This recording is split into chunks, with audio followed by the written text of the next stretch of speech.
السلام عليكم ورحمة الله. إن الحمد لله نحمده ونستعينه ونؤمن به ونتوكل عليه ونعوذ بالله من شرور أنفسنا ومن سيئات أعمالنا. من يهده الله فلا مضل له ومن يضلل فلا هادي له. وأشهد أن لا إله إلا الله وحده لا شريك له وأشهد أن محمدا عبده ورسوله أرسله بالهدى ودين الحق ليظهره على الدين كله ولو كره المشركون. اللهم صل على محمد وعلى آل محمد كما صليت على إبراهيم وعلى آل إبراهيم إنك حميد مجيد. اللهم بارك على محمد وعلى آل محمد كما باركت على إبراهيم وعلى آل إبراهيم إنك حميد مجيد. أما بعد فإن خير الحديث كتاب الله وخير الهدي هدي محمد صلى الله عليه وسلم وشر الأمور محدثاتها وكل محدثة بدعة وكل بدعة ضلالة وكل ضلالة في النار. أعوذ بالله من الشيطان الرجيم. بسم الله الرحمن الرحيم. يا أيها الذين آمنوا اتقوا الله حق تقاته ولا تموتن إلا وأنتم مسلمون. ഏറെ സ്നേഹം നിറഞ്ഞ സത്യവിശ്വാസികളെ, സത്യവിശ്വാസിനികളെ, സഹോദരി സഹോദരങ്ങളെ, സർവ്വലോക രക്ഷിതാവായ അല്ലാഹു സുബ്ഹാനഹു വ തആലയുടെ വിധിവിലക്കുകൾ ജീവിതത്തിൻ്റെ എല്ലാ മേഖലകളിലും പാലിച്ച് തഖ്വയോട് കൂടി ജീവിക്കണം എന്ന് ഓർമ്മപ്പെടുത്തുകയാണ്, ഉണർത്തുകയാണ്. അത്തരത്തിൽ അള്ളാഹുവിൻ്റെ നിയമങ്ങളും നിർദ്ദേശങ്ങളും അനുസരിച്ച് ജീവിക്കുന്ന യഥാർത്ഥ വിശ്വാസികളിൽ അവൻ നമ്മേവരെയും ഉൾപ്പെടുത്തി അനുഗ്രഹിക്കുമാറാകട്ടെ. അല്ലാഹു സുബ്ഹാനഹു വ തആലയുടെ അപാരമായ അനുഗ്രഹത്താൽ പരിശുദ്ധമായ റമദാൻ മാസത്തിൻ്റെ 24 നോമ്പുകൾ പൂർത്തീകരിക്കാൻ ഭാഗ്യം ലഭിച്ചവരാണ് നമ്മൾ ഓരോരുത്തരും. ഈ വർഷത്തെ റമദാൻ മാസത്തിൻ്റെ പ്രധാനുഷ്ഠാനം കൊണ്ട് നമ്മൾ എന്ത് നേടി എന്നതാണ് നമുക്ക് അവകാശപ്പെടാനുള്ളത്. 24 നോമ്പ്, അതല്ലെങ്കിൽ ഈ വർഷത്തെ റമദാൻ മാസത്തിൻ്റെ ഇത്രയും ദിവസങ്ങൾ, ഇത്രയും മണിക്കൂറുകൾ, ഇത്രയും മിനിറ്റുകൾ, സെക്കൻഡുകൾ കഴിഞ്ഞുപോയി ഇരിക്കുന്ന ഈ സമയത്ത് എൻ്റെ ജീവിതത്തിൽ ഈ റമദാൻ കൊണ്ട് എനിക്കുണ്ടായ നേട്ടം എന്താണ്? റമദാനിൻ്റെ പ്രധാനുഷ്ഠാനത്തെ 2 നിലക്ക് സ്വീകരിക്കുന്ന ആളുകളെ നമുക്ക് കാണാൻ കഴിയും. ഒന്ന്, ഭൗതികമായി ഈ ലോകത്ത് ലാഭങ്ങൾ നേടണം എന്ന് ആഗ്രഹിക്കുന്നവർ. ആ ആളുകളെ സംബന്ധിച്ചിടത്തോളം ഉഖറവിയായ ലോകത്തേക്ക് ഈ റമദാൻ മാസം കൊണ്ട് ഒന്നും സമ്പാദിക്കാത്തവരായിരിക്കും അവർ. കുറെ ഭക്ഷണങ്ങൾ അവർ രുചിച്ചു നോക്കിയിട്ടുണ്ടാകും, കുറെ ഫുഡ് സ്പോട്ടുകൾ കണ്ടെത്തിയിട്ടുണ്ടാകും. ഇപ്പോൾ അതൊക്കെയാണ് ട്രെൻഡ്. ആളുകൾ കുറെ ഭക്ഷണം കിട്ടുന്ന സ്ഥലം അന്വേഷിച്ചു പോവുക, കുറഞ്ഞ പൈസക്ക് എവിടുന്നാ നല്ല വിഭവങ്ങൾ കിട്ടുക, കൂടുതൽ വിഭവങ്ങൾ കിട്ടുക, എന്നുള്ളത് അന്വേഷിച്ച് കുടുംബസമേതം അവിടെ നോമ്പ് തുറക്കാൻ പോവുക. എന്നിട്ട് അന്ന് ഇഷാ ഇല്ല, തറാവീഹില്ല, ഇഅ്തികാഫില്ല. അങ്ങനെ പോകുന്ന കുറെ ആളുകളുണ്ട്. അതേപോലെ തന്നെ എവിടെയാണ് അവസാന പത്താകുമ്പോഴേക്ക് എവിടെയാണ് നല്ല പ്രകൃതിയോട് ഇണങ്ങിച്ചേർന്ന് നിൽക്കുന്ന സ്ഥലങ്ങളുണ്ട്, അവിടൊക്കെ കണ്ടെത്തി അവിടെയൊക്കെ ചെറിയ പായകൾ വിരിച്ച് മുസല്ലൊക്കെ വിരിച്ച് അവിടെ നോമ്പൊക്കെ തുറവി. എന്നിട്ട് കൊട്ടും പാട്ടും. ഇപ്പൊ ഫുട്ബോൾ കളിക്കുന്ന സ്ഥലം ടർഫൊക്കെ അല്ലെ, നമ്മളെ കുട്ടികൾ ഫുട്ബോൾ കളിക്കുന്ന സ്ഥലം. ഇപ്പൊ ഞാൻ പോകുന്നപ്പോ ഇവിടെ കുറച്ച് കുട്ടികൾ കാക്കങ്ങളൊരു പന്ത് വാങ്ങാനുള്ള പിരിവ് നമ്മളെ ഗേറ്റിനെ കുറിച്ച് കുട്ടികളൊക്കെ ഉണ്ട്. നമ്മളെ കുട്ടികൾ ടർഫ് എന്തിനാ കുട്ടികൾ ഉപയോഗിച്ചിരുന്നത്? ഫുട്ബോൾ കളിക്കാൻ. ഇപ്പൊ ടർഫിന്റെ കോലം മാറി, ടർഫിന്റെ ലക്ഷ്യം മാറി. ഇപ്പൊ ടർഫ് എന്ന് പറഞ്ഞാൽ ഈ നോമ്പ് തുറക്കാനുള്ള ഇടങ്ങളായി ടർഫ് മാറി. അതിപ്പോ കുറെ ബൾബൊക്കെ തൂക്കി അല്ലെ, ഒരു എസ്തെറ്റിക് ലുക്ക്. ഇപ്പത്തെ പുതിയ ഭാഷ അങ്ങനെയാണ്. പുതിയ വയസ്സായ ഒപ്പമാർക്കൊന്നും പറഞ്ഞോളന്നുണ്ടല്ലോ, എസ്തെറ്റിക് ആയിട്ടുള്ള ലുക്ക് ഉണ്ടോന്ന് നോക്കുക, ക്യൂട്ടായ ലുക്ക് ഉണ്ടോന്നൊക്കെ. ഈ കുട്ടികളെ ഭാഷയെ പറഞ്ഞ ഒന്നും കൂടി പറഞ്ഞ എന്താ പറയുക, പൂക്കി ആയിട്ടുള്ള ലുക്ക് ഉണ്ടോന്നൊക്കെ നോക്കുക. അപ്പൊ അങ്ങനെയാണ് കുട്ടികൾ, ഇപ്പൊ തലമുറ അങ്ങനെ. ആ ലുക്ക് നോക്കി അവിടെ ഇഫ്താർ മീറ്റുകൾ സംഘടിപ്പിച്ച്, ചില ആളുകൾക്ക് നോമ്പ് എന്ന് പറഞ്ഞാൽ അത് മാത്രമാണ്. അങ്ങനെയുള്ള കുറെ കൂടിയിരുത്തങ്ങള്, അങ്ങനെയുള്ള കുറെ, അതിന് നല്ലതുണ്ട് കേട്ടോ, ഇല്ല എന്നുള്ളതല്ല. അങ്ങനെയുള്ള കുറെ കൂടിയിരുത്തങ്ങളും, അങ്ങനെ ഭക്ഷണത്തിനോടുള്ള നോക്കികൾ. നമ്മുടെ നാട്ടിൽ എന്തെല്ലാം കച്ചവടങ്ങളെ നോമ്പിന് വന്നത് അല്ലേ. ഒരു സാധാ പെട്ടിക്കടയിൽ നിന്ന് റമദാൻ മാസത്തെ, റമദാൻ അല്ലാത്ത ഇടങ്ങളിൽ 4000-ഉം 5000 കച്ചവടമുള്ള ഇടത്താണ് റമദാനിൽ 40,000 50,000 രൂപ കച്ചവടം. അപ്പൊ എന്താ വിൽക്കണത്? കുലുക്കി soda, fuljar soda, masala soda. ഇതൊക്കെ കുടിക്കണത് ആരാ? ആ നോമ്പ് തുറന്ന് വയറ് നിറച്ച് ഭക്ഷണം കഴിച്ചിട്ട് നമ്മളെ കുട്ടികളെ അങ്ങാടിക്ക് ഇറങ്ങാൻ. ഇന്നലെ രാത്രി 12-1 മണി വരെ അങ്ങാടികളിലാണ്.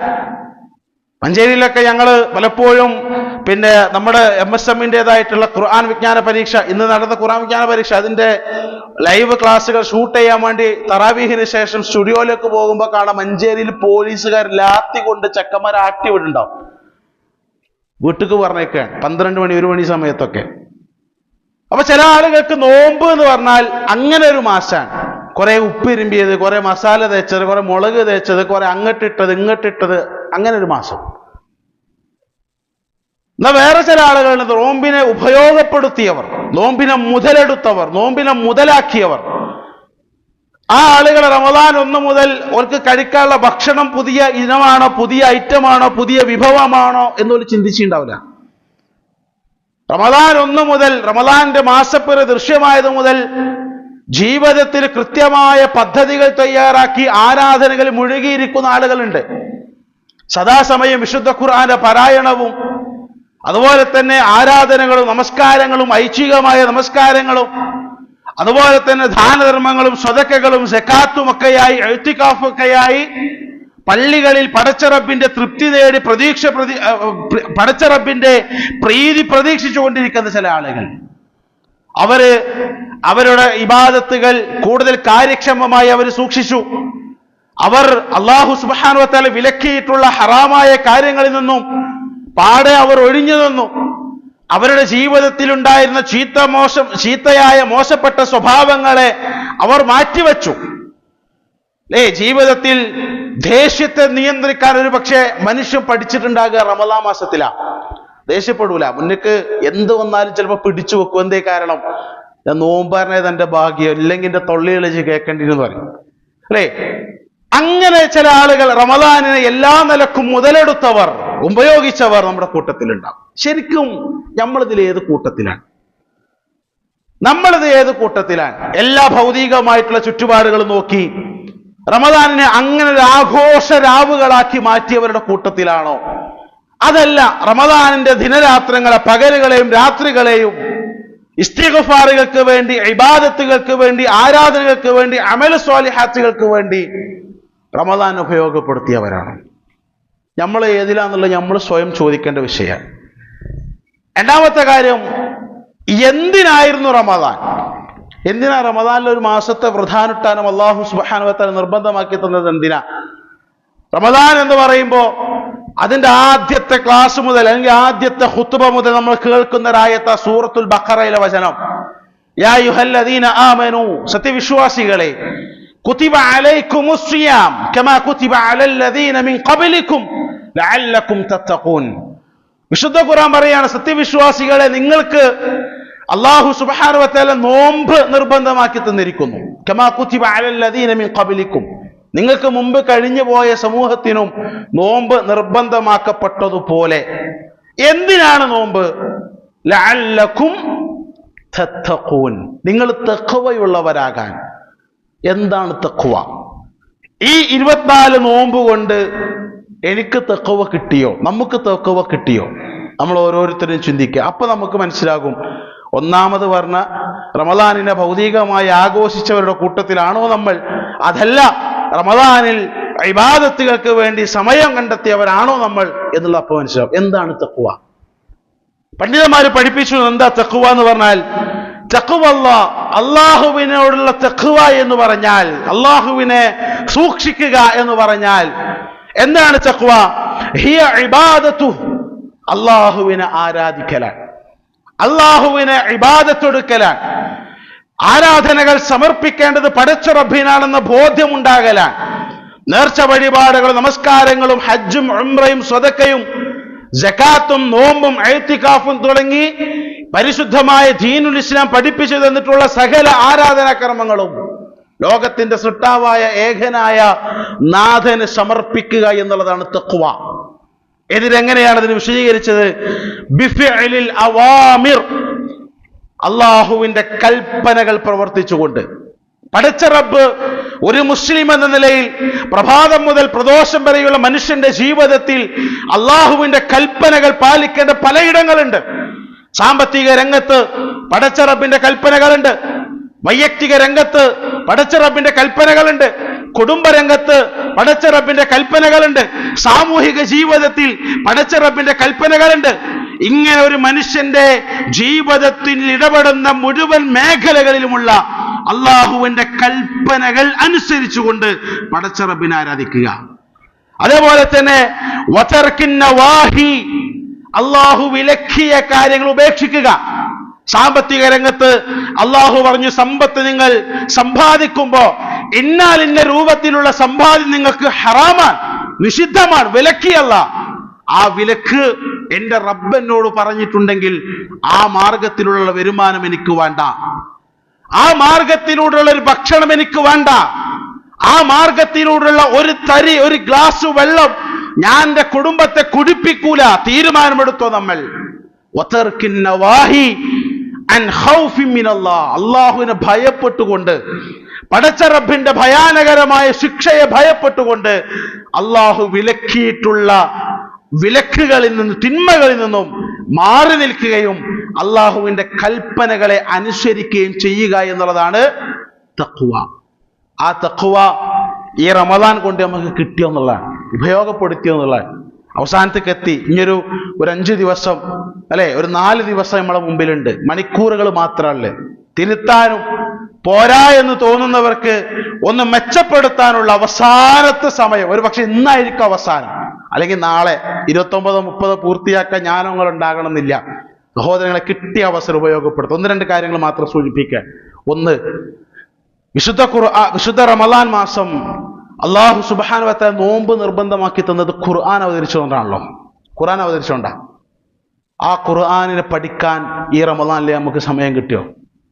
പഠിച്ച് ആലോചിച്ച് നോക്കിയാൽ വിശുദ്ധ ഖുർആൻ പാരായണം ചെയ്യാനും ആ വിശുദ്ധ ഖുർആന്റെ ആയത്തുകൾ പഠിക്കാനും വിശുദ്ധ ഖുർആന്റെ ഒരു സൂറത്തിന്റെ അർത്ഥം പഠിക്കാൻ, അത് വായിക്കാൻ, വിശുദ്ധ ഖുർആനെ പരമാവധി അടുത്തറിയാൻ നമുക്ക് അവസരം കിട്ടിയിട്ടുണ്ടാവും. ഉപയോഗപ്പെടുത്തിയെന്നുള്ളതാണ്. എന്തിനാ ഖുർആൻ പഠിക്കണേ? ഖുർആൻ എന്നുള്ള ഭയങ്കര അത്ഭുത ഗ്രന്ഥമാണ് ഖുർആൻ, അല്ലെ? ഒരുപാട് അമാനുഷികമായിട്ടുള്ള ഒരുപാട് കാര്യങ്ങൾ ഉൾക്കൊള്ളുന്ന ഗ്രന്ഥമാണ് വിശുദ്ധ ഖുർആൻ. ആ വിശുദ്ധ ഖുർആൻ അടുത്തറിയാൻ ഈ റമദാനിൽ നമുക്ക് എത്ര കഴിയും? നമ്മളെ മക്കളോട് ചോദിച്ചിട്ടുണ്ടോ ഈ റമദാനിൽ എത്ര ഖുർആൻ ഓതിയെന്ന്?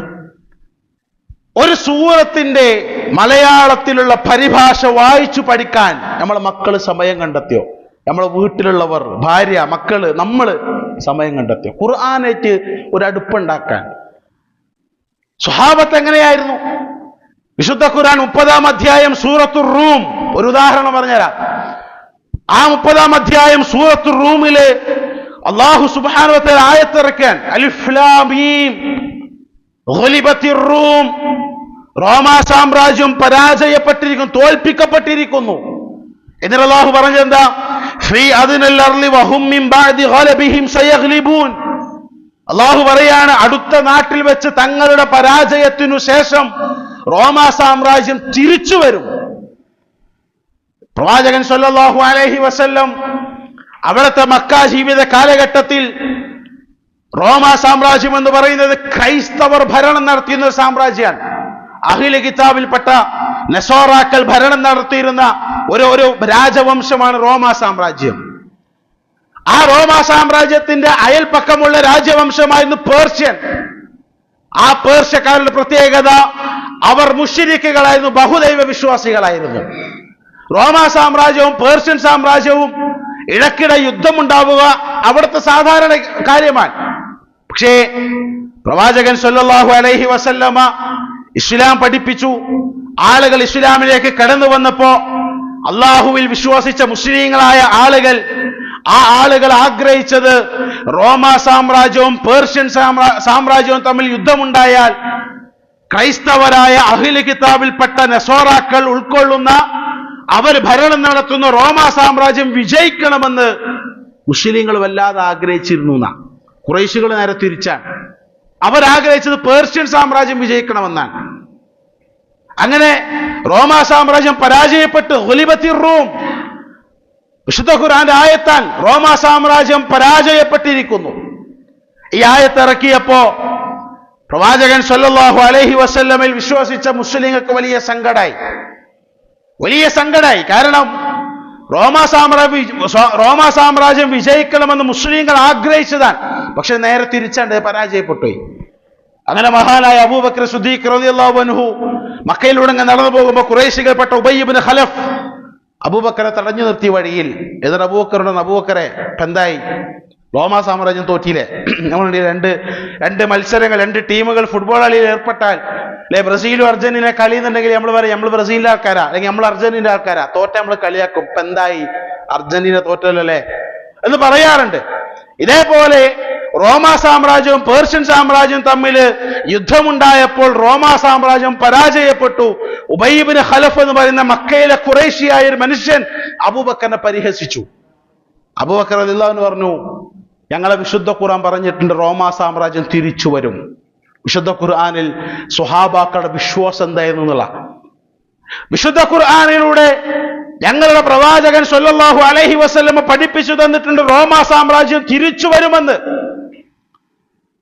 അപ്പൊ ഖുറൈശിയായ ആ ഉബയ്യ് ഇബ്നു ഖലഫ് ചോദിച്ചു, എത്ര കൊല്ലം കൊണ്ടാ റോമാ സാമ്രാജ്യം തിരിച്ചു വരിക?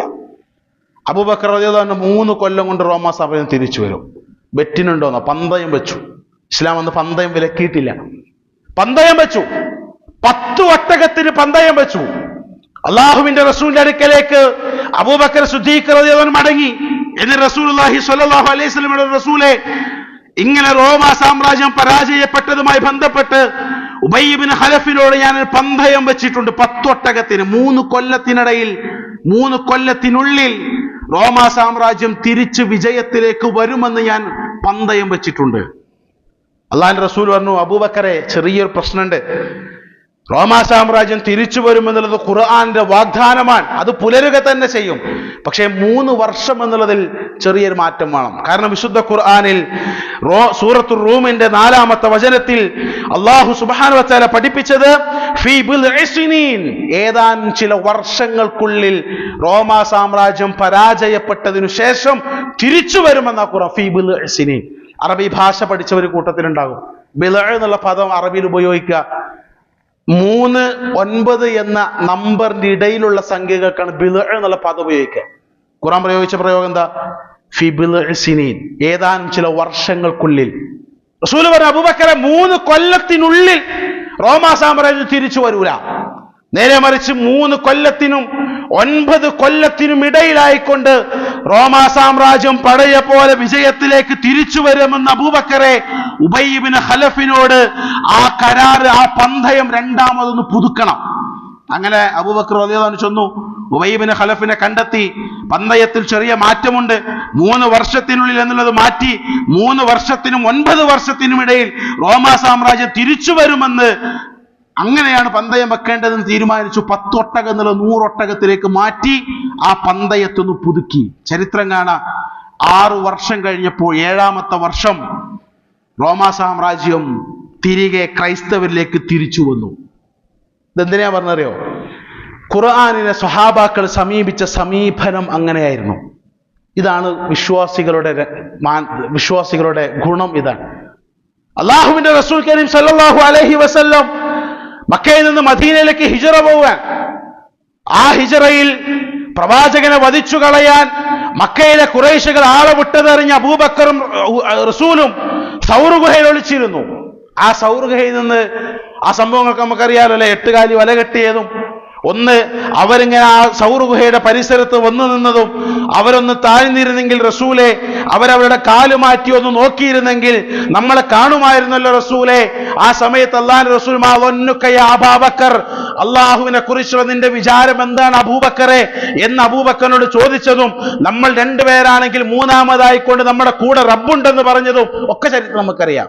ആ സൗർ ഗുഹയിൽ നിന്ന് പുറത്തിറങ്ങിയിട്ട് അള്ളാഹുവിന്റെ റസൂൽ കരീം സല്ലല്ലാഹു അലൈഹി വസല്ലമ ജഹ്ഫ എന്ന് പറയുന്ന പർവ്വതത്തിന്റെ മുകളിൽ അതിന്റെ ആ ചെരുവിൽ നിന്നിട്ട് മക്കയിലേക്ക് തന്നെ തിരിച്ചു പോയാലോ എന്ന് റസൂലുള്ളാഹിക്ക് ഒരു ആഗ്രഹം. റസൂലുള്ളാഹിക്ക് ഒരു ആഗ്രഹം, തന്റെ പിറന്ന നാടിനെ, തന്റെ പിതാക്കന്മാർ പിറന്ന നാടിനെ വിട്ടുപോകാൻ റസൂലുള്ളാഹിക്ക് വലിയ ഭയം, റസൂലുള്ളാഹിക്ക് ഒരു പേടി. അള്ളാഹുവിന്റെ റസൂൽ ആഗ്രഹിച്ചു മക്കയിലേക്ക് തിരിച്ചു പോയാലോ. വിശുദ്ധ ഖുർആനിൽ അല്ലാഹു സുബ്ഹാനഹു വ തആല ആയത്തിറക്കി കൊടുക്കുന്ന ആ സമയത്ത്, ഏതായത്ത് സൂറത്തുൽ ഖസസിലെ 85ാമത്തെ ആയത്ത്, ഇന്നല്ലദീ ഫറള അലൈക്കൽ ഖുർആന ലറാദൂക ഇലാ മആദ്. വിശുദ്ധ ഖുർആൻ നിന്നിലേക്ക് ഇറക്കിയ നാഥൻ നിന്നെ ഈ നാട്ടിലേക്ക് തന്നെ, ഈ മടക്ക സ്ഥാനത്തേക്ക് തിരിച്ചു കൊണ്ടുവരും. അല്ലേ? മക്ക വിജയേണ്ടതെന്ന ഹിജറ 8 കങ്ങട്ട. റസൂലുള്ളാഹി സ്വല്ലല്ലാഹു അലൈഹി വസല്ലം ഹിജ്റ പോണ സമയത്ത് അള്ളാഹുവിന്റെ വാഗ്ദാനമാണ്. വിശുദ്ധ ഖുർആൻ നിനക്ക് നിർബന്ധമാക്കി മതത്തിന്റെ നിയമമാക്കി ഇറക്കി തന്ന പടച്ച തമ്പുരാൻ, ലറാദൂക ഇലാ മആദ്, അള്ളാഹുവിന്റെ റസൂലെ, ഈ മക്കയാകുന്ന മടക്കസ്ഥാനത്തേക്ക് നിങ്ങളെ തിരിച്ചു കൊണ്ടുവരിക തന്നെ ചെയ്യും. സംഭവിച്ചു. മക്ക വിജയത്തിലൂടെ ആ വാഗ്ദാനം പുലർന്നു. ഞാൻ പറഞ്ഞു വന്നത് ഇതാണ് വിശുദ്ധ ഖുർആൻ. ഇതാണ് വിശുദ്ധ ഖുർആൻ. ഈ വിശുദ്ധ ഖുർആൻ പഠിക്കാൻ, ഈ വിശുദ്ധ ഖുർആനെ ഉൾക്കൊള്ളാൻ, ഈ വിശുദ്ധ ഖുർആന്റെ ആയത്തുകൾ പഠിക്കാൻ, ഈ വിശുദ്ധ ഖുർആന്റെ അർത്ഥം മനസ്സിലാക്കാൻ നമ്മൾ ഈ റമദാനിൽ എത്ര സമയം കണ്ടെത്തി? ചിന്തിച്ചോ? റമദാൻ ഉപയോഗപ്പെട്ടോ? ഉപകാരമാണോ റമദാൻ? റമദാൻ കൊണ്ട് എന്ത് നേടി എന്ന ചോദ്യത്തിന് ഈ വർഷം റമദാനിൽ 24 നോമ്പ് പൂർത്തിയാകുമ്പോ ഞാൻ എൻ്റെ ജീവിതത്തിൽ പരിശുദ്ധമായ ഖുർആന്റെ പരിഭാഷയെടുത്ത് അതിന്റെ അർത്ഥസഹിതം അർത്ഥം മനസ്സിലാക്കി, ആശയം മനസ്സിലാക്കി ഒരു സൂറത്തെങ്കിലും വായിച്ചെന്ന് പറയാൻ നമുക്ക് കഴിഞ്ഞിട്ടുണ്ടോ? ഉണ്ടെങ്കിൽ റമദാൻ നമുക്ക് ഉപകാരപ്പെട്ടു. ഖുർആൻ വെറുതെ ഓതിയാലും പുണ്യാണ്. ഖുർആൻ വെറുതെ ഓതിയാലും പുണ്യ. ഒരു ദിവസം 1 ജുസ്, 2 ജുസ്, 3 ജുസ് ഒക്കെ തീർക്കുന്ന ആളുകളുണ്ട്. അങ്ങനെ ഓതിയാലും പുണ്യമാണ്. പക്ഷെ ആ വിശുദ്ധ ഖുർആന്റെ ആയത്തിന്റെ അർത്ഥങ്ങൾ മനസ്സിലാക്കിയിട്ട് അത് ജീവിതത്തിൽ പകർത്താൻ ശ്രമിച്ചുകൊണ്ട് എത്ര ആയത്തുകൾ. മഹാനായ അബ്ദുല്ലാഹി ഇബ്നു മസ്ഊദ് റളിയല്ലാഹു അൻഹു അദ്ദേഹം പറയാ, അള്ളാഹുവിന്റെ റസൂൽ കരീം സല്ലല്ലാഹു അലൈഹി വസല്ലം ഞങ്ങൾക്കൊരു 10 ആയത്ത് പഠിപ്പിച്ചു തന്നാൽ, 10 ആയത്ത് പഠിപ്പിച്ചു തന്നാൽ, ആ 10 ആയത്ത് റസൂലിന്റെ വായിൽ നിന്നും അതിന്റെ വിശദീകരണം കേട്ട് അത് ഞങ്ങളുടെ ജീവിതത്തിൽ പകർത്തി, എന്നിട്ട് ഞങ്ങളുടെ സഹോദരന്മാർക്ക് അത് പഠിപ്പിച്ചു കൊടുത്തിട്ടാണ് അടുത്ത 10 ആയത്ത് പഠിക്കാൻ ഞങ്ങൾ റസൂലിലേക്ക് ചെന്നിരുന്നത്. അതുകൊണ്ട് ഞങ്ങൾക്ക് പഠനവും പ്രവൃത്തിയും വിജ്ഞാനവും ഫിഅലും, ഇൽമും ഫിഅലും ഞങ്ങൾക്ക് ഒരുമിച്ച് കിട്ടിയെന്ന ഖുർആനെ കുറിച്ചുള്ള അറിവ് കിട്ടി. അതോടൊപ്പം അത് പ്രവൃത്തി പദത്തിൽ കൊണ്ടുവരുന്നതിലൂടെ ജീവിതത്തിലേക്ക് ഒരു പ്രവർത്തനം, ഒരു നന്മയെ കൊണ്ടുവരാൻ ഞങ്ങൾക്ക് അതിലൂടെ സാധിച്ചു. നമുക്ക് കഴിഞ്ഞിട്ടുണ്ടോ ഖുർആനെ അങ്ങനെ സമീപിക്കാൻ? ഉണ്ടെങ്കിൽ റമദാൻ നമുക്ക് ഉപകാരമാണ്. സഹോദരങ്ങളെ, നമ്മൾ ചിന്തിക്കുക, ഖുർആൻ പഠിക്കണം. അല്ലേ? ഇപ്പോ ഇറാന്റെ ഒക്കെ യുദ്ധം നമ്മളിങ്ങനെ ഭീതിപ്പെടുത്തുന്ന യുദ്ധം. ആ സമയത്ത് റഹ്മത്തുള്ളാഹി ഖാസിമിന്റെ ഒരു വീഡിയോ ചിലപ്പോൾ എല്ലാവരും കണ്ടിട്ടുണ്ടാവും. എന്നിട്ട് യുദ്ധമുണ്ടായാൽ കുറേ മുമ്പ് 2000 മൂപ്പർ പ്രസംഗിച്ചൊരു വീഡിയോ. എന്താ വീഡിയോയിൽ മൂപ്പർ പറയുന്നത്? ഇനിയൊരു യുദ്ധമുണ്ടായാൽ ആ യുദ്ധത്തിൽ ഇറാൻ എന്ത് ചെയ്യും? അമേരിക്കയെ നേരിട്ട് ആക്രമിക്കും. നിങ്ങൾ കണ്ടിട്ടോ ചെറിയ ഷോർട്ട് വീഡിയോ? ഖത്തറിലോ കുവൈത്തിലോ ഒക്കെയുള്ള അമേരിക്കയുടെ പട്ടാള ക്യാമ്പിന് നേരെയായിരിക്കും ഇറാന്റെ ആക്രമണം എന്നാ. നമുക്ക് ഭയങ്കര അത്ഭുതപ്പെട്ടു. എവിടുന്നപ്പോ മൂപ്പർക്ക് ഇതിങ്ങനെ കറക്റ്റ്? ഒരു 10-25 കൊല്ലം മുമ്പ് മൂപ്പർ പ്രസംഗിച്ച പ്രസംഗം. നിങ്ങൾ ശരിക്കും ഇസ്ലാമിന്റെ ഇജാസ് മനസ്സിലാക്കാൻ ശ്രമിച്ചാൽ ഇപ്പോ ലോകത്തിന്റെ രാഷ്ട്രീയം നിയന്ത്രിക്കണത് ആരാ? ഇപ്പോ റഷ്യയിൽ നിന്നും പെട്രോൾ വാങ്ങാൻ ഇന്ത്യക്ക് അമേരിക്ക അനുവാദം കൊടുത്തു എന്നാ. ലോക രാജ്യങ്ങളെ നിയന്ത്രിക്കുന്നത് അമേരിക്കയാണ്. ഇപ്പോ ഈ കാലഘട്ടത്തിൽ ലോകോത്തര നിലവാരമുള്ള രാജ്യങ്ങൾക്ക് പണവും നൽകി, സ്വാധീനം നൽകി, ആയുധം നൽകി ലോകത്തിന്റെ രാഷ്ട്രീയത്തിന്റെ ഭാവി നിയന്ത്രിക്കുന്നത് അമേരിക്കയാണ്. ഞങ്ങളൊരു കാര്യം റസൂലുള്ളാഹിന്റെ ഹദീസ് ഇങ്ങനെ വായിക്കുമ്പോ, ലോകാവസാനത്തിന്റെ അടയാളങ്ങളെ കുറിച്ച് പഠിക്കുമ്പോ പ്രവാചകൻ സ്വല്ലല്ലാഹു അലൈഹി വസല്ലമ പഠിപ്പിച്ചു തന്ന ലോകാവസാനത്തിന് മുമ്പ് ഈ ലോകത്ത് സംഭവിക്കാനിരിക്കുന്ന 3 പ്രധാനപ്പെട്ട കാലഘട്ടങ്ങളെ കുറിച്ച് പ്രവാചകൻ പഠിപ്പിച്ചു തന്നപ്പോ അള്ളാഹിന്റെ റസൂൽ പറഞ്ഞൊരു വാക്കുണ്ട്. ഈ കാലഘട്ടത്തിൽ റസൂലുള്ളാഹിന്റെ വാക്കിന്റെ ക്രോഡീകരണം എങ്ങനെയാ? ഈ ലോകത്തിന്റെ രാഷ്ട്രീയം ഇസ്ലാം നിയന്ത്രിക്കുന്ന ഒരു കാലഘട്ടം മുസ്ലിങ്ങൾക്ക് വരും.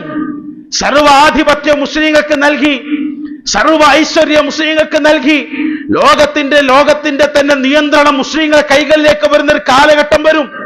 രാഷ്ട്രീയ മുസ്ലിങ്ങളുടെ കയ്യിൽ, സാമ്പത്തിക മുസ്ലിങ്ങളുടെ കയ്യിൽ, എല്ലാ സന്നാഹങ്ങളും, എല്ലാ പടക്കോപ്പുകളും, എല്ലാ സജ്ജീകരണങ്ങളും മുസ്ലിങ്ങളുടെ കയ്യിലേക്ക് വരുന്ന ഒരു കാലഘട്ടം വരും. റസൂലുള്ളാഹിന്റെ പ്രവചനാണത് അല്ലേ? നമ്മൾ അത്ഭുതപ്പെട്ടു. റഹ്മത്തുള്ളാഹി കാസിമി ഇത് പ്രസംഗിച്ചപ്പോ ഇപ്പൊ എവിടുന്നപ്പോ മൂപ്പർക്ക് ഇത് കറക്റ്റ് കിട്ടിയതാ? റസൂലുള്ളാഹിന്റെ ഹദീസാണ്.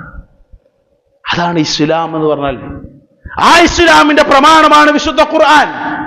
ആ ഖുർആനിനെ പഠിക്കാൻ, ആ ഖുർആന്റെ ആയത്തുകൾ പഠിക്കാൻ സഹോദരങ്ങൾ നമ്മൾ തയ്യാറാകണം.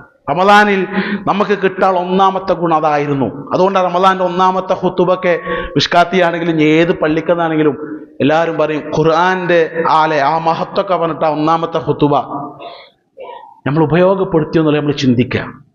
ഒന്നാമത്തെ കാര്യം അതാ. രണ്ടാമത്തേത്, നന്മയിൽ മുന്നേറാൻ നമുക്ക് എത്ര കഴിഞ്ഞു? എന്തെല്ലാം നന്മകളപ്പോ നമ്മൾ റമദാനിൽ ചെയ്ത്? കുറച്ച് ഖുർആൻ ഓതി, കുറച്ച് ദിക്റുകൾ ചൊല്ലി, ദുആകൾ ചൊല്ലി. നമുക്ക് പറയാൻ എന്താ ഉള്ളത്? പടച്ച റബ്ബിന്റെ മുമ്പിൽ നമ്മുടെ നന്മയുടെ പുസ്തകം തുറന്നു വെക്കുമ്പോ ഇത്ര മതിയോ നമുക്ക്? ഇനിയും വേണ്ടേ? ഇനിയും ചെയ്യാമായിരുന്നില്ലേ എന്ന് തോന്നിപ്പോകുന്നൊരു സന്ദർഭമുണ്ട്. ചെറിയ ചെറിയ നന്മകൾക്ക് ഇസ്ലാം നൽകുന്ന പ്രതിഫലം വലുതാണ്. അതുകൊണ്ട് റസൂൽ പറഞ്ഞത് ലാ തഹ്കിറന്ന മിനൽ മഅറൂഫി ശൈഅൻ വലൗ അൻ തൽഖാ അഖാക ബിവജ്ഹിൻ ത്വലിഖിൻ. നന്മയിൽ ഒന്നിനെയും സഹോദരങ്ങളെ നിങ്ങൾ നിസ്സാരമായിട്ട് കാണരുത്. വലൗ അൻ തൽഖാ അഖാക ബിവജ്ഹിൻ ത്വലിഖിൻ. പുഞ്ചിരിക്കുന്ന മുഖവുമായി നിങ്ങൾ നിങ്ങളുടെ സഹോദരനെ കണ്ടുമുട്ടുന്നത് പോലും നിങ്ങൾക്ക് പുണ്യമുള്ള കാര്യമാണ്. ചെറിയ നന്മകൾ, ദിക്റുകള്, നിങ്ങൾ പ്രഭാതം മുതൽ പ്രദോഷം വരെ, വൈകുന്നേരം വരെയുള്ള സമയങ്ങളിൽ ഒരു മുസ്ലിം ചൊല്ലിയിരിക്കേണ്ട ചില പ്രധാനപ്പെട്ട ദിക്റുകളെ കുറിച്ച് റസൂൽ പഠിപ്പിച്ചു തന്നു. സുബ്ഹാനല്ലാഹ് അതിലൊരു ദിക്റാണ്. എന്താ തസ്ബീഹിന്റെ മഹത്വം?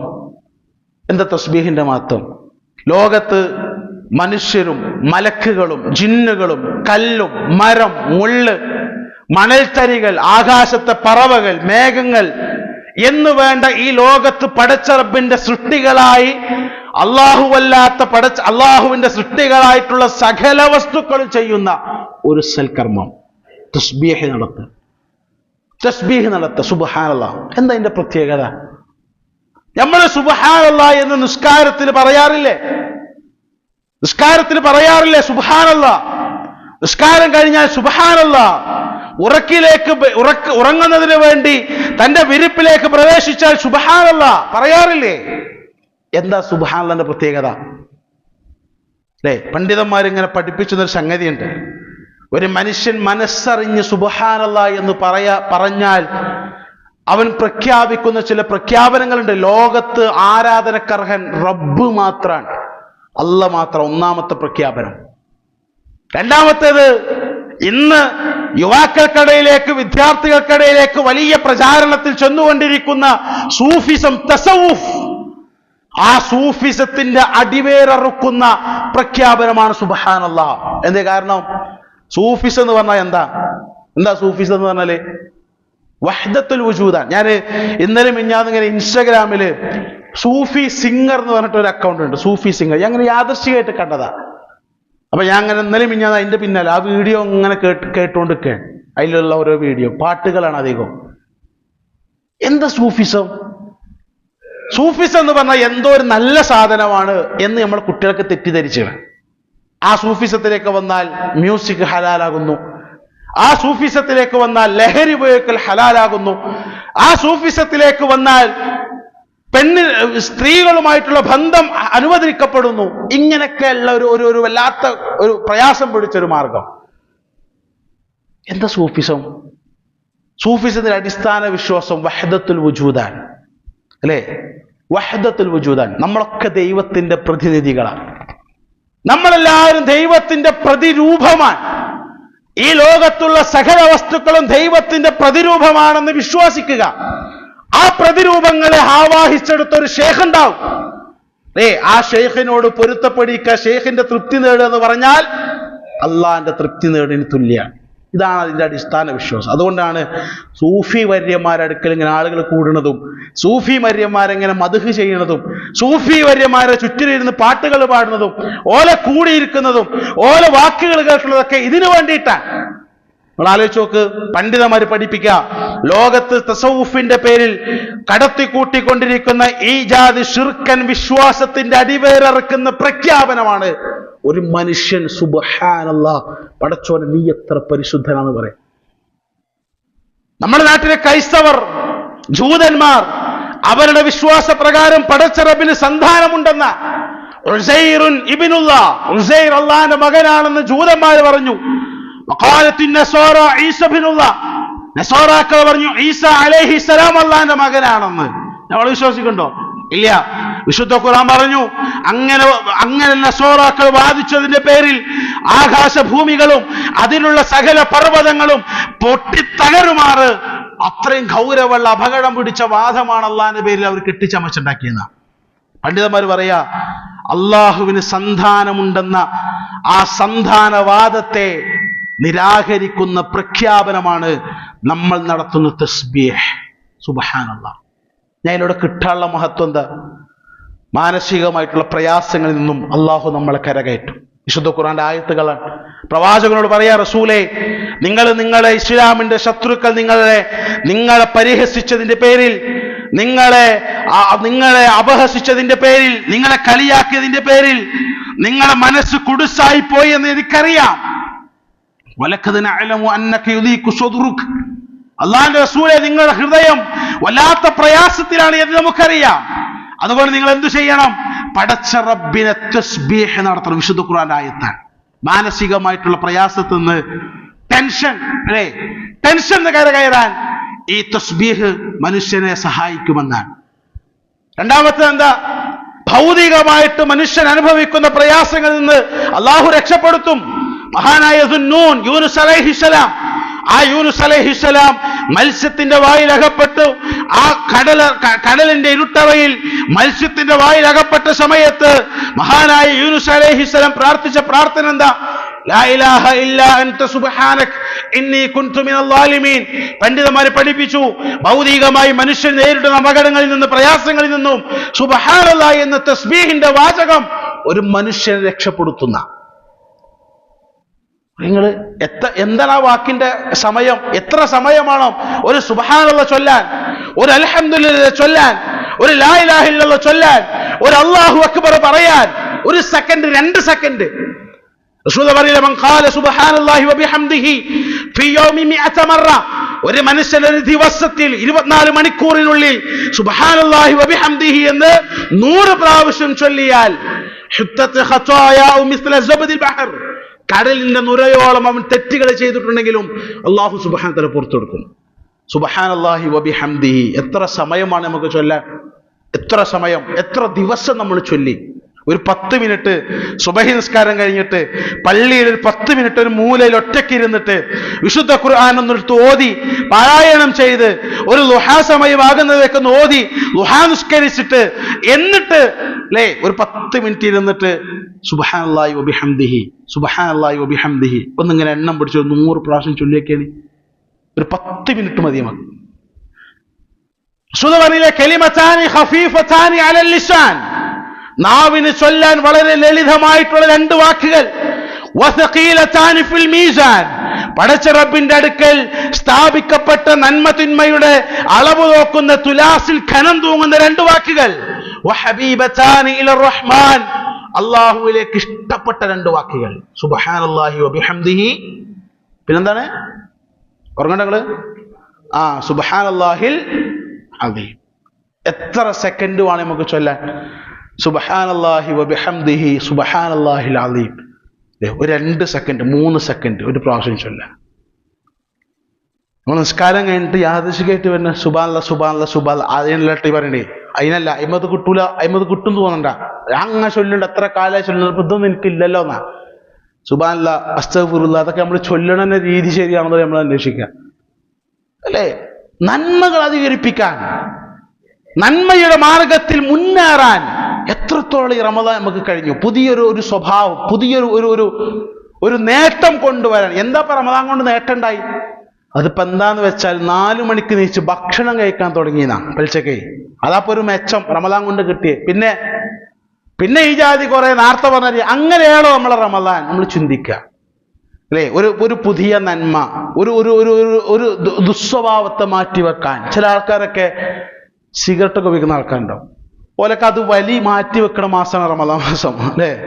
ആദ്യത്തിലൊക്കെ അത് മാറ്റി വെക്കും, പിന്നെ അങ്ങനെ നോമ്പ് തുറന്നാൽ പിന്നെ ആദ്യം കൊള്ളിക്കൊണ്ടുപോയതേ കാര്യം സിഗരറ്റ് കൊണ്ടുവന്ന ആൾക്കാരുണ്ട്. ഒരു തിന്മയെ മാറ്റിവെക്കാൻ നമുക്ക് കഴിഞ്ഞോ? റമദാൻ നോമ്പ് വെച്ചിട്ടും നമ്മൾ പഴയ പോലെ റമദാന്റെ മുമ്പ് എങ്ങനെയാണോ ദേഷ്യപ്പെട്ട് ആൾക്കാരോട് വെറുപ്പിച്ച് ദേഷ്യപ്പെട്ട് മോശമായ സംസാരങ്ങൾ, മോശമായ പ്രവൃത്തികൾ, തെറ്റുകൾ, തിന്മകൾ, ഇതൊക്കെയാണ് നമ്മളെ റമദാനിലൂടെ കഴിഞ്ഞ 24 ദിവസം ഉണ്ടായതെങ്കിൽ സഹോദരങ്ങൾ എന്താണ് നമുക്ക് നേട്ടം? റമദാൻ എങ്ങനെ വിട പറഞ്ഞ് ഉഞ്ഞു കാത്തുക്കോ റമദാൻ?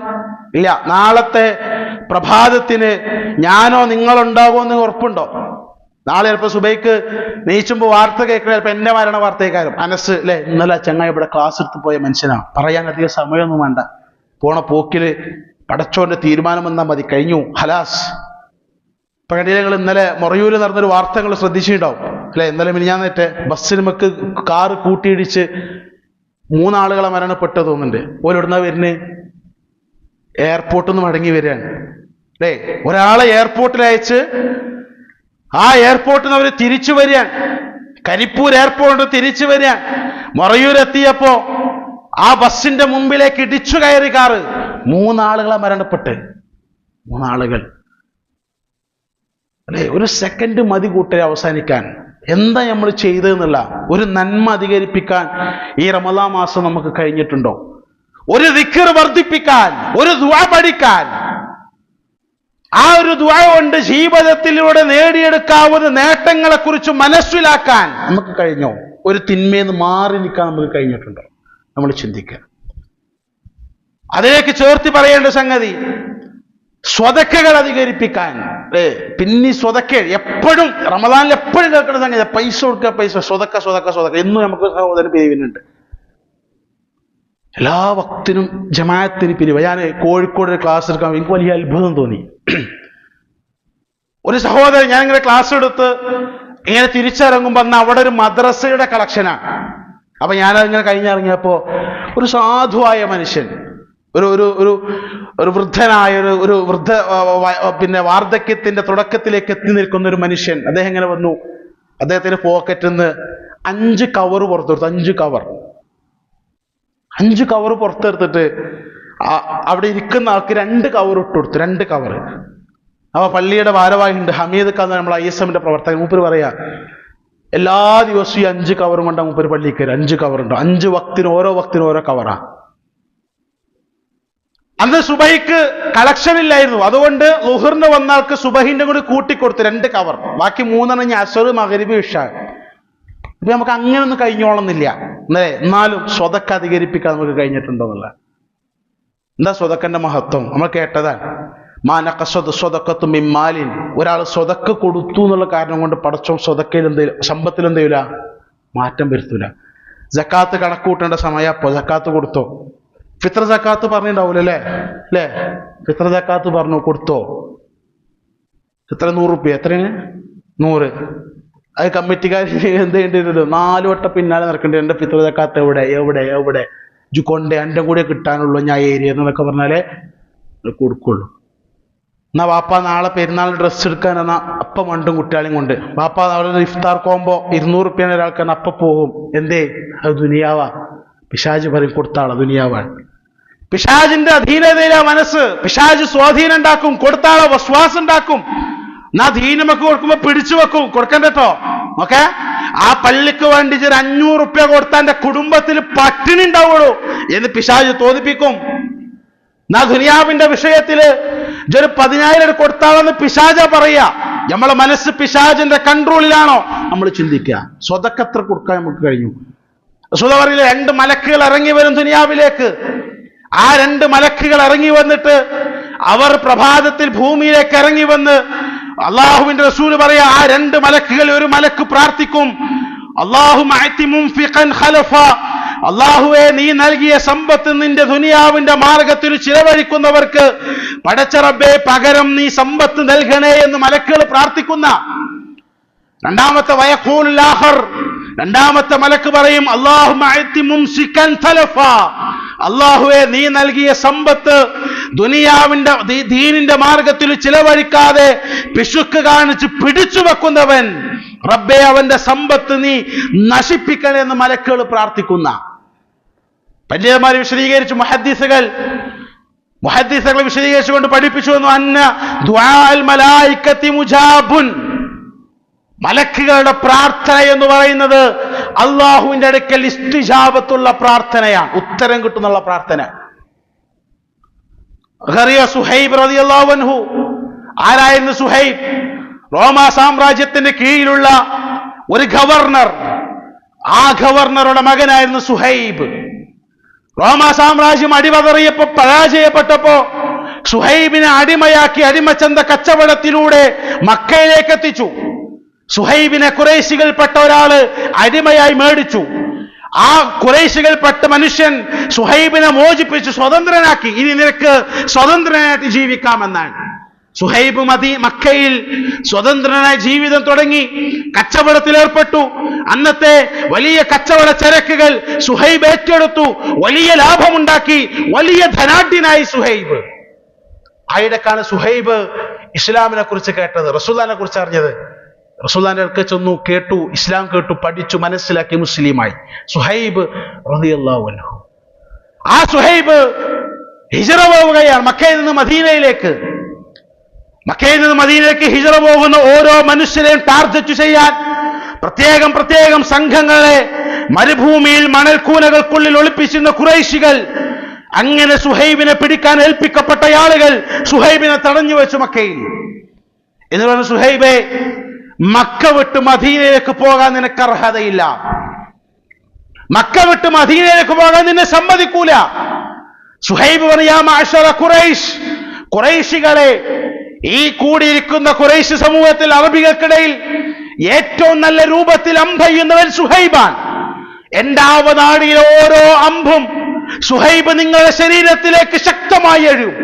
എന്നെ പിടിച്ചു വച്ചാൽ, എന്നെ തടഞ്ഞു വച്ചാൽ എന്റെ ആവനാടിയിലെ ഓരോ അമ്പും ഖുറൈശ് സമൂഹമേ നിങ്ങളുടെ ശരീരത്തിലേക്ക് തറച്ചു കയറും. എന്നിട്ട് സുഹൈബ് പറയാണ്, എന്റെ ആവനാഴിയിൽ അമ്പുകൾ കഴിഞ്ഞാൽ, അമ്പുകൾ തീർന്നാൽ എന്റെ ഉറയിലുള്ള വാളുകൊണ്ട്, ശക്തമായ മൂർച്ചയുള്ള വാളുകൊണ്ട് ഞാൻ നിങ്ങളെ നേരിടും. നിങ്ങൾക്ക് എന്നെ കായികമായിട്ട് പരാജയപ്പെടുത്താൻ കഴിയൂല. എന്നിട്ട് സുഹൈബിനോട് പറയാ, ഈ വേളയിൽ ഒരു മൽപ്പിടുത്തത്തിന് സുഹൈബ് തയ്യാറില്ല. ഒരു കരാറിലേക്ക് എത്താം, ഒരു സന്ധിയിലേക്ക്. എന്താ സന്ധി? സുഹൈബ് പറഞ്ഞു, സുഹൈബിന്റെ മുഴുവൻ സമ്പത്തും നിങ്ങൾക്ക് തരാം. സുഹൈബിന്റെ മുഴുവൻ സമ്പത്തും ഖുറൈശികളെ നിങ്ങൾക്ക് തരാം. ഈ യാത്രയിൽ, യസ്രിബിലേക്കുള്ള എന്റെ ഹബീബിന്റെ അടുക്കലേക്കുള്ള യാത്രയിൽ ഞാൻ എന്റെ കയ്യിൽ കരുതിയ എന്റെ ഭണ്ഡാരക്കെട്ട് പോലും മക്കയിലെ ഖുറൈശികളെ നിങ്ങൾക്ക് സുഹൈബ് തരാൻ തയ്യാറാണ്. നിങ്ങൾ എന്നെ എന്റെ ലക്ഷ്യസ്ഥാനത്തേക്ക് പോകാൻ നിങ്ങൾ എന്നെ സമ്മതിക്കണം. ഖുറൈശികൾ സമ്മതിച്ചു. സുഹൈബിന്റെ സർവസമ്പാദ്യവും മക്കക്കാർക്ക് കൊടുത്തിട്ട സുഹൈബ് ഹിജറ പോണത്. അല്ലാഹു സുബ്ഹാനഹു വ തആല റസൂലുള്ളാഹിക്ക് വഹ്യ മുഖാന്തരം ആ സംഭവത്തെ അറിയിച്ചു കൊടുത്തു. പ്രവാചകൻ സല്ലല്ലാഹു അലൈഹി വസല്ലം സുഹൈബിനെ മദീനയിൽ യസ്രിബിൽ വരവേറ്റു. റബിഹൽ ബൈഉ യാ അബാ യഹ്യ, അബൂ യഹ്യ, നിന്റെ കച്ചവടം എത്ര ലാഭമുള്ള കച്ചവടമാണോ. എന്നിട്ട് റസൂലുള്ളാഹി ആയത്ത് ഓതി കൊടുത്തു. ആ ആയത്ത് അപ്പിറങ്ങിയതാണ് എന്ന് പണ്ഡിതന്മാർക്ക് അഭിപ്രായമുണ്ട്, മുഫസ്സിറുകൾക്കിടയിൽ. ഏതായത്ത്? വമിനൻ നാസി മൻ യശ്രി നഫ്സഹു ബിതിഗാഅ മർളാത്തില്ലാ, അള്ളാഹുവിന്റെ പ്രീതി പ്രതീക്ഷിച്ചിട്ട് സ്വന്തം ശരീരത്തെ പടച്ച റബ്ബിന്റെ മാർഗത്തിൽ കച്ചവടം നടത്തിയ ചില അപൂർവ മനുഷ്യന്മാരുണ്ട് എന്നാ അല്ലേ. സ്വന്തം ശരീരത്തെ പോലും പടച്ച റബ്ബിന്റെ തൃപ്തിക്ക് വേണ്ടി, പടച്ച റബ്ബിന്റെ സ്വർഗത്തിന് വേണ്ടി കച്ചവടം നടത്തിയ ചില ആളുകൾ. നമുക്ക് സമ്പത്ത് തന്നില്ലേ പടച്ചോൻ? തന്നു. സർവ ഐശ്വര്യങ്ങളും തന്നു. ഈ ദുനിയാവിന്റെ ഈ ഭൗതിക ലോകത്ത് ഒരു പക്ഷെ മുതിർന്ന ആളുകൾ അവരുടെ ചെറിയ പ്രായത്തിൽ പട്ടിണി മനസ്സിലാക്കിയവരുണ്ടാവും. ഇപ്പോഴത്തെ കാലഘട്ടത്തില് എത്ര കാലായി അല്ലേ നമ്മൾ അങ്ങനത്തെ അനുഭവം നമ്മൾ അനുഭവിച്ചിട്ടുണ്ടോ? അള്ളാഹു സർവ്വ ഐശ്വര്യങ്ങളും ഇസ്സത്ത് പ്രതാപം തന്നു മുസ്ലിങ്ങൾക്ക്. നമ്മള് സുഹൈബിനെ പോലെ ഫുള്ള് വേണ്ട അല്ലേ, ഫുള്ള് വേണ്ട. നമ്മളൊരു വിഹിതം അർഹതപ്പെട്ടവർക്ക് കൊടുക്കാൻ. സക്കാത്ത് കണ്ട് പറഞ്ഞാല്, സക്കാത്ത് മിമ്പർമെന്ന് പറയുമ്പോൾ ഭയങ്കര രസമുള്ള വിഷയം സക്കാത്ത്. എന്താ അറിയോ? സക്കാത്തിന്റെ ഖുതുബ കഴിഞ്ഞിറങ്ങിയ ഒരുപാട് സംശയങ്ങളുണ്ടാവും. അന്ന് ഖത്തീബിനോട് പള്ളിയിൽ പോകാൻ കഴിയൂല. എന്തേ കാരണം? ഒരുപാട് സംശയങ്ങളാ. ആത്മാർത്ഥത്തിലേക്ക് ചോദിക്കുന്ന ആളുകളുണ്ട് അല്ലേ. ഖത്തീബ് അല്ലെങ്കിൽ മൗലവിന്റെ ആ ഫണ്ട് ഇങ്ങനെയാണ്, അത് കൊടുക്കാൻ എന്താ ചെയ്യേണ്ടി അറിയാഞ്ഞിട്ട് അല്ലെ, അറിയാൻ വേണ്ടി അതൊക്കെ ചോദിക്കാൻ നല്ല ആൾക്കാരുണ്ട്. 1% ആൾക്കാരെന്താ അറിയോ, ഇതെങ്ങനെയും കൊടുക്കാതെക്കാൻ പറ്റുമെന്നാ.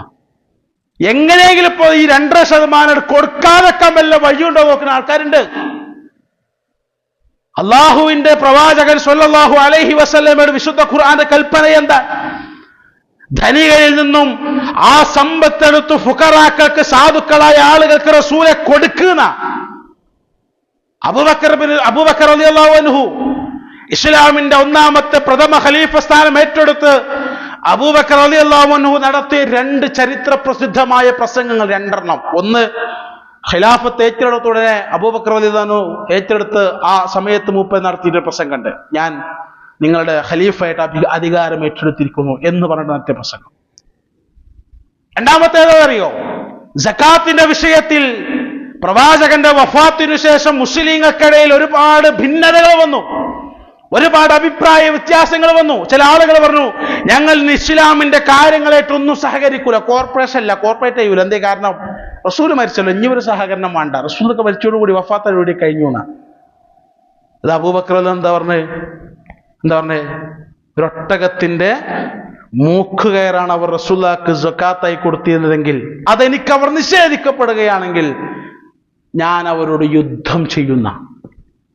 സക്കാത്തിന്റെ വിഷയമാണത്, സ്വതക്കന്റെ വിഷയങ്ങളാണത് അല്ലേ. ആ സുഹൈബ് റളിയല്ലാഹു അൻഹുവിനെ പോലെയുള്ള മഹാരഥന്മാർ, സ്വഹാബാക്കൾ, അവര് പോയ സ്വർഗ നമ്മൾ ലക്ഷ്യാക്കള്. നമ്മളെടുത്ത് എന്താ ഉള്ളത്?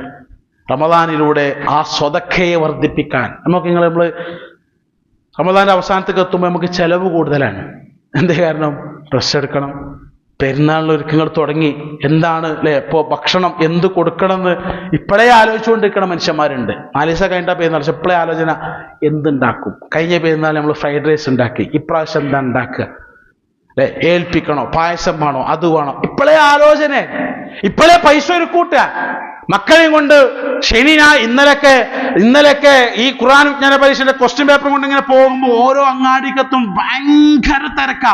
അപ്പൊ എന്താ, ശനിയാഴ്ച ഒക്കെ നോമ്പുറന്നിട്ട് ഇറങ്ങിയതാണ് അങ്ങാടിക്ക്. ഇന്ന് ഞായറാഴ്ചകൾ പോയി നോക്കിയാണെങ്കിൽ എത്ര തിരക്കാ.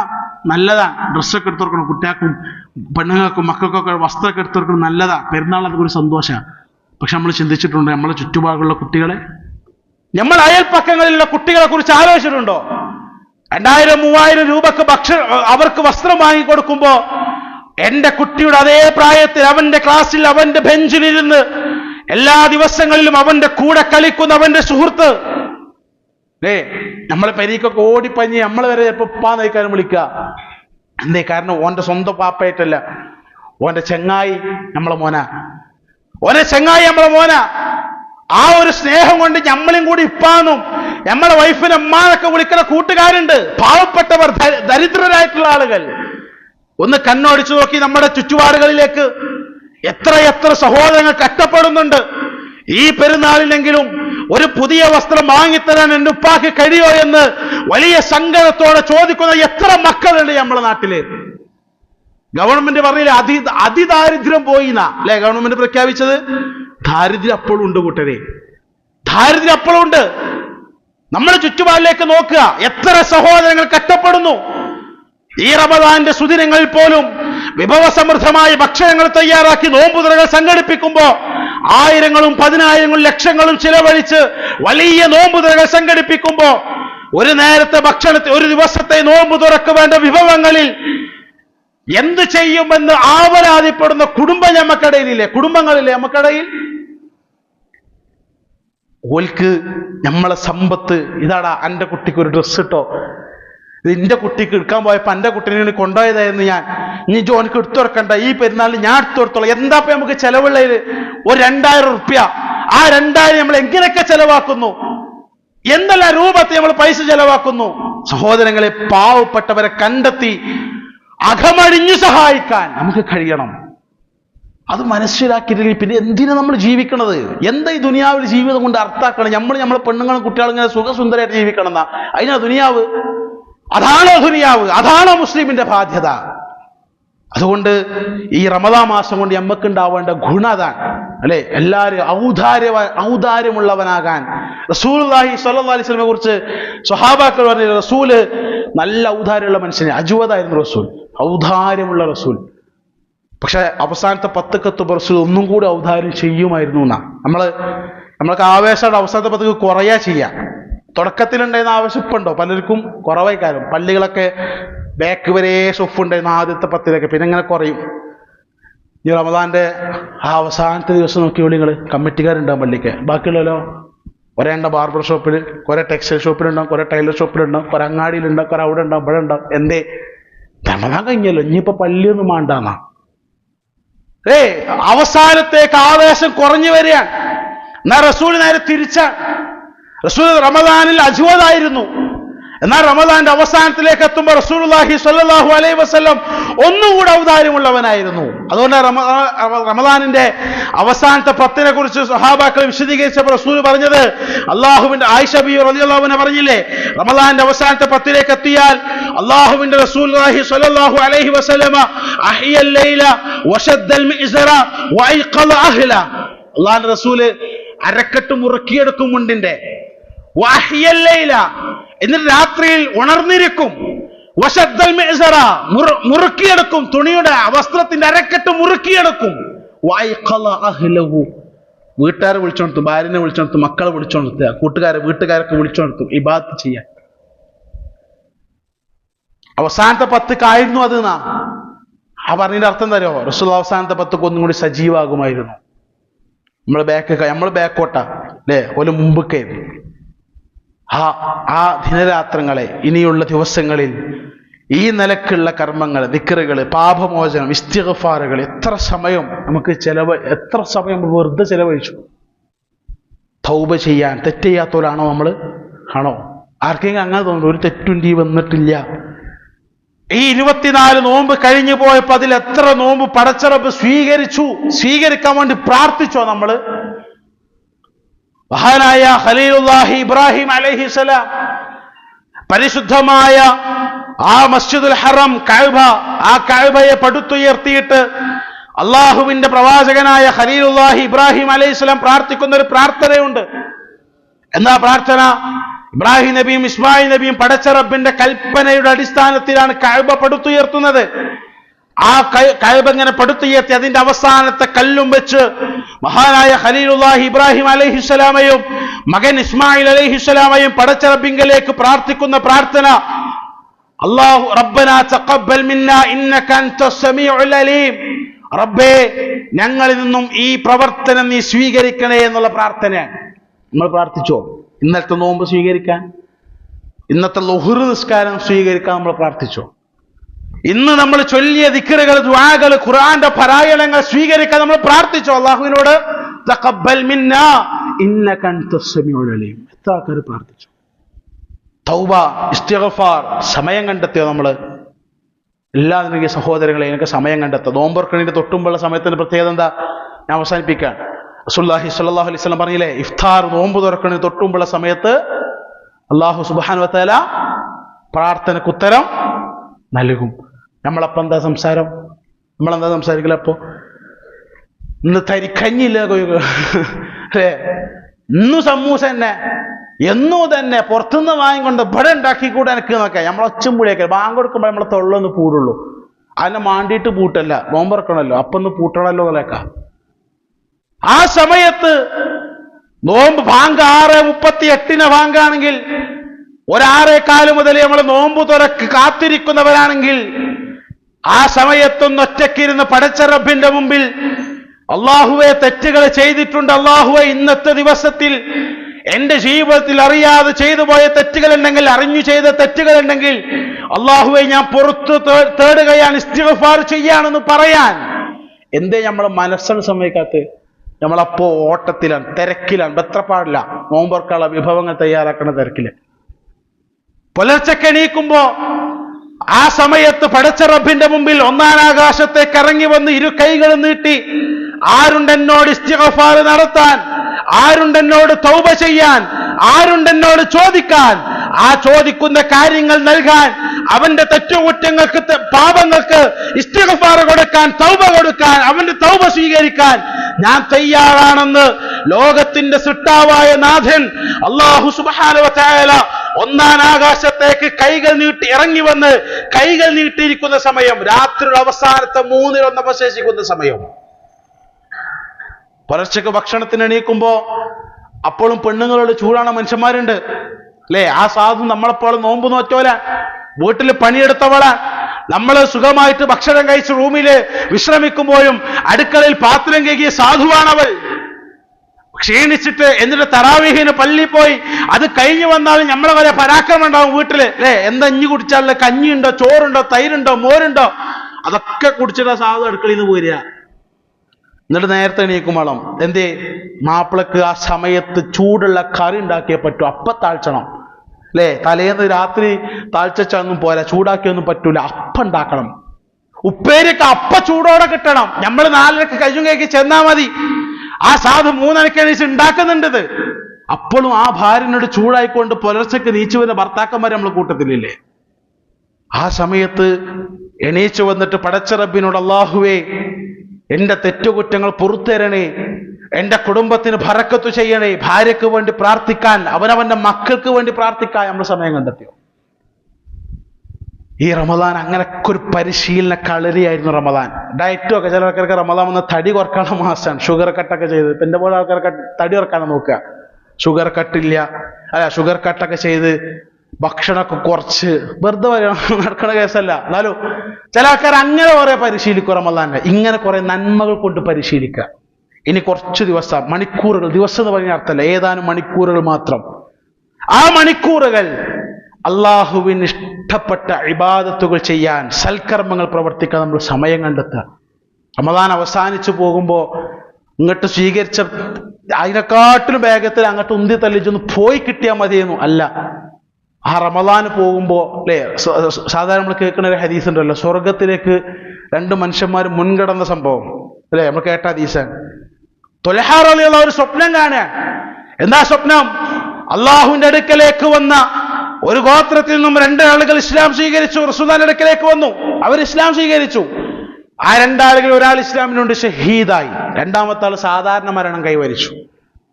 അങ്ങനെ അബൂ ത്വൽഹ സ്വപ്നം കാണാൻ, മൂപ്പരിങ്ങനെ സ്വർഗത്തിന്റെ കവാടത്തിന് മുമ്പിൽ നിൽക്കുമ്പോ ഈ 2 ആളുകളും വരുന്നുണ്ട് എന്നാണ്.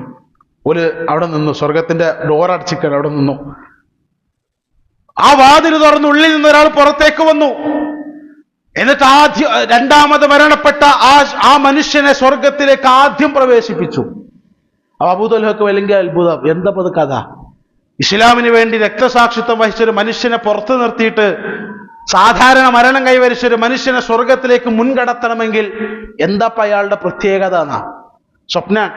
അല്ലാഹുവിന്റെ റസൂലുള്ളാഹി സ്വല്ലല്ലാഹു അലൈഹി വസല്ലം തൊട്ടടുത്ത ദിവസം ഈ സ്വപ്നത്തിന്റെ വ്യാഖ്യാനത്തെ കുറിച്ച് അബൂ തൽഹ ചോദിക്കാൻ, അല്ലാഹുവിന്റെ റസൂൽ പറഞ്ഞു, ആ രണ്ടാമത് മരണപ്പെട്ട വ്യക്തിക്ക് എന്താ പ്രത്യേകത എന്നറിയോ നിങ്ങൾക്ക്? അയാൾ ഒരു കൊല്ലം അധികം ജീവിച്ചോ? സ്വഹാബാക്കൾ പറഞ്ഞു, അതേ റസൂലെ ജീവിച്ചു. ആ ഒരു കൊല്ലത്തിൽ അയാൾക്ക് റമദാനെ സ്വീകരിക്കാനുള്ള ഭാഗ്യം കിട്ടിയോ? സ്വഹാബാക്കൾ പറഞ്ഞു, അതേ റസൂലെ അയാൾക്ക് ഒരു റമദാൻ കിട്ടിയിട്ടുണ്ട്. റസൂലിന്റെ അടുത്ത ചോദ്യം, ആ മനുഷ്യൻ ആ ഒരു കൊല്ലത്തിൽ നിസ്കാരം നിലനിർത്തിയിരുന്നോ? സ്വഹാബാക്കൾ പറഞ്ഞു, അതേ റസൂലെ നിസ്കരിച്ചിരുന്നു, നോമ്പ് നോറ്റിരുന്നു. അപ്പൊ റസൂലുള്ളാഹിന്റെ വർത്താനം എന്താ? പിന്നെ എന്തിനാ ഞങ്ങൾ അത്ഭുതപ്പെടുന്നത്? ആ മനുഷ്യനും ഒന്നാമത് സ്വർഗത്തിലേക്ക് പോയവനും രണ്ടാമത് സ്വർഗത്തിലേക്ക് പോയ ആദ്യം മരിച്ച ആ മനുഷ്യനും തമ്മിൽ ആകാശഭൂമിയോളം വ്യത്യാസമുണ്ട് സ്വർഗത്തിൽ, ദറജകൾക്കിടയിൽ. രക്തസാക്ഷിത്വത്തെ നിരുത്സാഹപ്പെടുത്തല്ല ചെയ്തത്, പക്ഷെ റമദാൻ കിട്ടിയിട്ട് അതിലൂടെ ഉണ്ടാക്കിയ മെച്ചത്തെക്കുറിച്ചാണ് റസൂൽ പഠിപ്പിച്ചത്. ഈ റമദാൻ കൊണ്ട് നമുക്ക് കിട്ടിയോ? കഴിഞ്ഞ റമദാനിൽ നമ്മൾ മരണപ്പെട്ടു പോയ ആളുകളുണ്ട്. നമ്മളെ വാപ്പ ചിലപ്പോൾ ഈ റമദാൻ നമ്മളൊപ്പം ഉണ്ടായിക്കൊള്ളുന്നില്ല. നമ്മളെ മക്കൾ മരണപ്പെട്ടവരുണ്ടാവും, ഭാര്യ മരണപ്പെട്ടുണ്ടാവും, ഭർത്താവ് മരിച്ചവരുണ്ടാവും, പെങ്ങന്മാർ മരിച്ചവരുണ്ടാവും, ആങ്ങളാർ മരിച്ചവരുണ്ടാവും, ഏട്ടന്മാർ അഞ്ചന്മാർ മരിച്ചവരൊക്കെ ഉണ്ടാവും. ഓലിങ്കാട്ടി സ്വർഗത്തിലേക്ക് മുൻകടക്കാൻ ഈ റമദാൻ നമുക്ക് ഉപകാരപ്പെട്ടോ?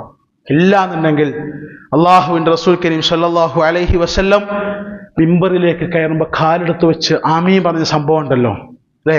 മിമ്പറിലേക്ക് ഇങ്ങനെ കാലെടുത്ത് വെക്കുമ്പോൾ ആമീൻ ആമീൻ ആമീൻ. എന്താ റസൂലെ പതിവില്ലാതെ ആമീൻ? അള്ളാഹുവിന്റെ റസൂൽ പറഞ്ഞത് എന്ത്? ഒരു റമദാൻ വന്നിട്ടും തെറ്റുകുറ്റങ്ങൾ പൊറുക്കപ്പെടാത്തതായിട്ടൊരു മനുഷ്യനുണ്ടെങ്കിൽ റഗിബ അൻഫു റജുലിൻ, നശിച്ചു പോകട്ടെ എന്നാ. എന്നിട്ട് ജിബ്രീൽ പറഞ്ഞു, ഖുൽ ആമീൻ, മുഹമ്മദ് നബിയെ ആമീൻ പറ. ഫഖുൽതു ആമീൻ, അപ്പോൾ ഞാൻ ആമീൻ പറഞ്ഞു. ആരാ പ്രാർത്ഥിച്ചത്?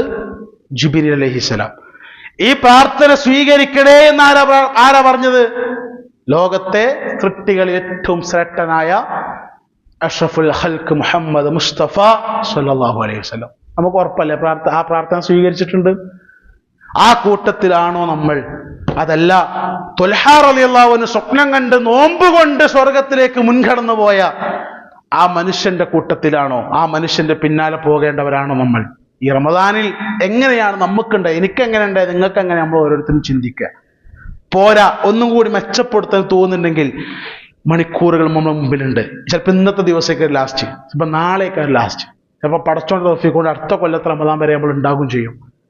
നന്മകൾ ചെയ്യുക, റമദാനാണെങ്കിലും അല്ലെങ്കിലും അള്ളാഹ്ക്ക് ഇഷ്ടപ്പെട്ട കർമ്മങ്ങൾ ചെയ്ത് പടച്ചറബിന് ഇഷ്ടപ്പെട്ട അടിയാറുകളായിട്ട് ജീവിക്കാൻ നമുക്ക് സാധിക്കണം. അള്ളാഹു സുബ്ഹാനഹു വ തആല എല്ലാവിധ തൗഫീഖും നൽകി അനുഗ്രഹിക്കുമാറാകട്ടെ. നാഥ, അറിഞ്ഞോ അറിയാതെ ചെയ്തു പോയ ചെറുതും വലുതുമായ തെറ്റുകുറ്റങ്ങൾ ഞങ്ങൾക്ക് ഏവർക്കും പുറത്തു നൽകി അനുഗ്രഹിക്കണം റഹ്മാനെ.